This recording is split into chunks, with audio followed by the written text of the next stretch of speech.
What's going on, Titans fans? Welcome into Titans Today by Chat Sports. Matthew Peterson here. Wishing I was here on Victory Monday, but the Bengals knocked off the Titans in Nashville 20-16. A good game. I mean, if you're just a casual viewer, back and forth, some fun plays, some plays like Derrick Henry's fumble, which you don't see very often. But we're going to kind of give some overreactions from this game. Some will kind of dispel, some will say it might have some truth to it. But I think morale's a little bit low in the Music City right now. So if you are still rallying around this team, and you're not going to pack it up and leave after one loss in November, like today's video, I would love for this to be the most likes we get in a video in, say, the last 2 or 3 weeks to kind of show that Titans fans, they're not just leaving after one bad Sunday, and they still have faith in this team and Mike Vrabel getting them to the promised land.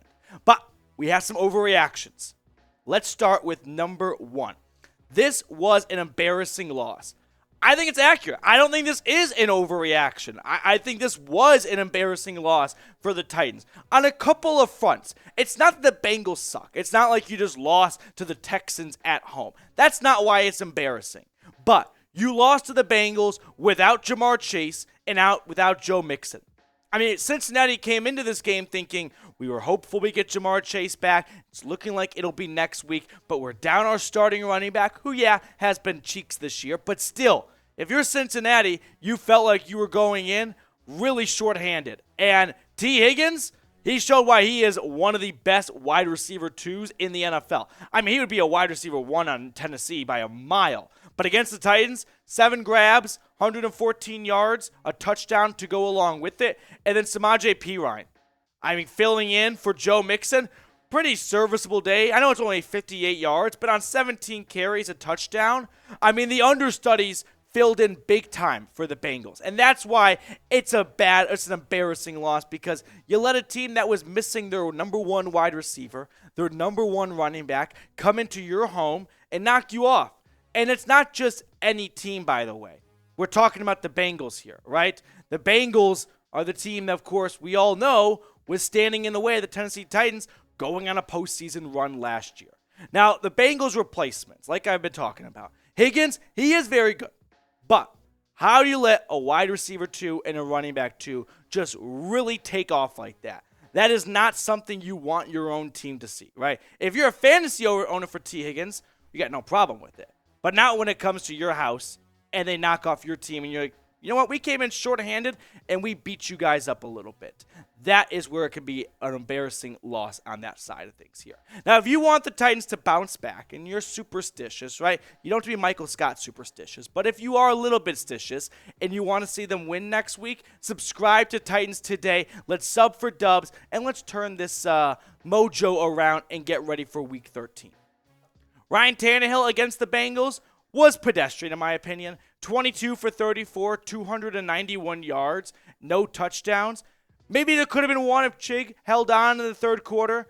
56.3 QBR. Now, it was fun to see this guy sort of start to rise up and look like the A.J. Brown replacement that he is, Treylon Burks. 4 receptions, 70 yards. Now, that touchdown is probably the biggest asterisk of a touchdown in an NFL career. If you know what I'm talking about, the fumble recovery in the end zone, it does get credited to Treylon Burks, but I don't think anyone's going to look at this and go, yeah, Treylon Burks, he had a great touchdown catch too in this game here. But maybe these two are starting to kind of hit it off a little bit, start to build a connection here. Unfortunately, they both have missed some time this year.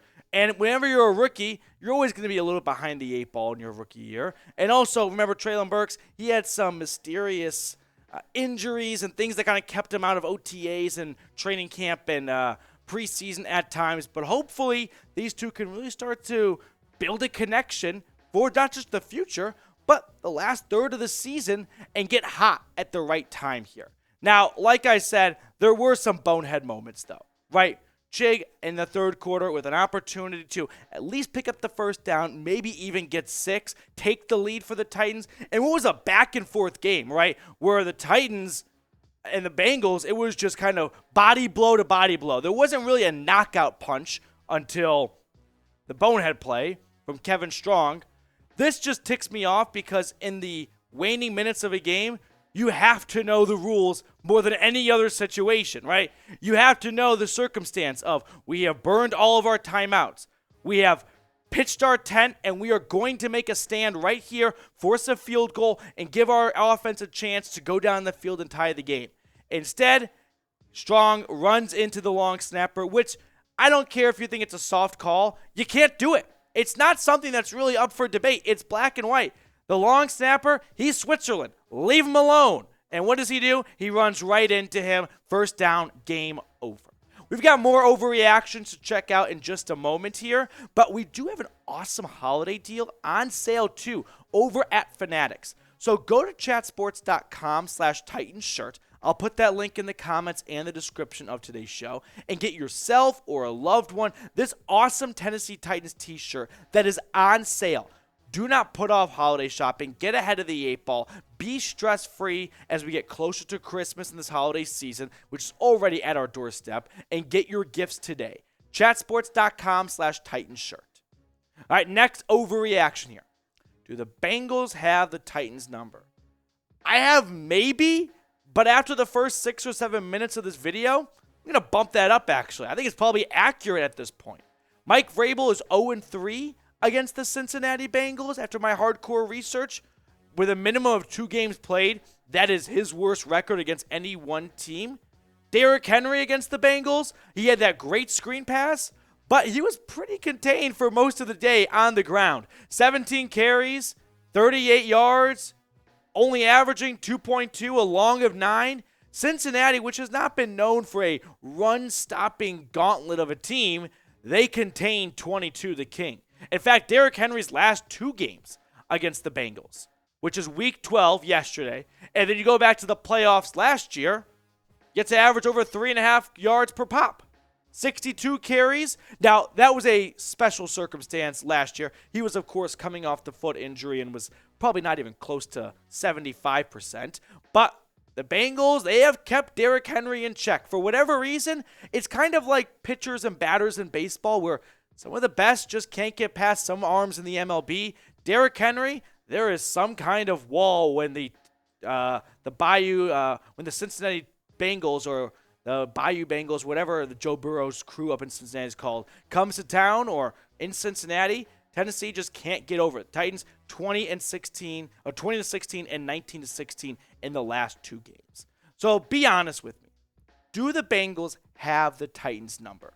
Is this just the team that for the next half decade or so, they're going to be oil and water? Kind of like the Seahawks and the Packers with Wilson and Rodgers about 6 or 7 years ago, where every year it was a classic. I think we might have that brewing in the AFC, with the Titans finishing the top of the AFC South. The Bengals are surely going to be contenders for the top of the AFC North. These 2 teams are going to be facing off year after year. All right, my next overreaction from this loss, are the Titans losing ground in the AFC South? Absolutely not. This is an overreaction. I know the Jags had a miraculous comeback win against the Ravens yesterday. The Texans, they're out of it. We all know that. The Colts, they've showed some life with Jeff Saturday.